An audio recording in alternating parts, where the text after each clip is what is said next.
taking people back to when they were a kid and the freedom that they felt when they were proud of themselves and how they wanted to tell everyone about that. At some point that changed. Remember when you were a kid and you just used to celebrate everything?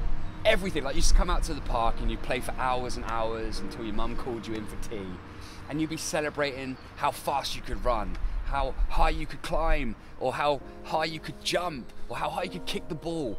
In fact, when we're kids, we celebrate way more than we do now as adults. Think about it. When you're a kid, everything's a win. It's all about succeeding and being proud of yourself for that success. But at some point through adult life, we lose that. And I think it's more important than ever that we get in touch with the reasons why we need to celebrate our successes. We're in this situation now where we're completely immersed in comparison. We're looking at ourselves in the mirror, and then we're looking at everyone else in our social circles, at work, and on our social media. People that we've never even met. People who might even be giving us a false representation of success. Yet we're naturally comparing ourselves because that's a very human thing to do. We do that. That's what we do. But the problem is that in that comparison, we beat ourselves up. We are literally giving ourselves a punch to the face every time we feel like we're inadequate or inferior. Now, there's nothing wrong with setting the bar high and wanting to succeed and having goals.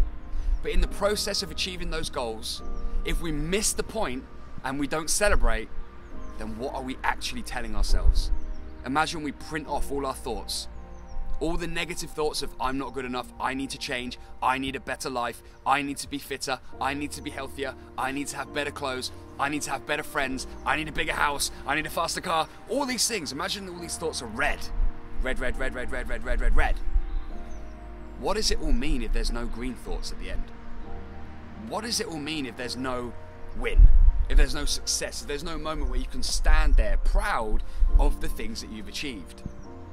Now, I don't know whether it's because people think it's arrogant, or they don't want to draw attention to themselves, or even worse, maybe they just don't think it's a good thing at all. Maybe they think it's less than what others are doing, so there's no reason why they should shout about it.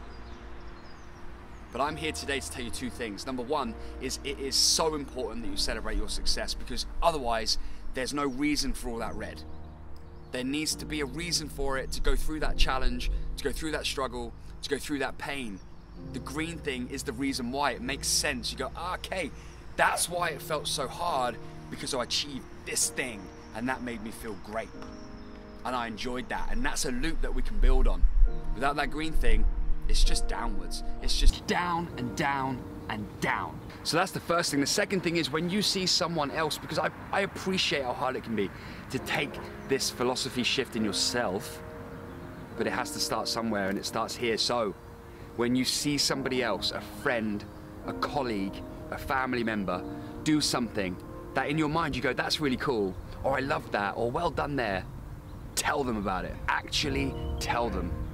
Even a stranger that you've never met. A compliment is where it can all change. A compliment can lead to confidence, and it has to start right now with you and I.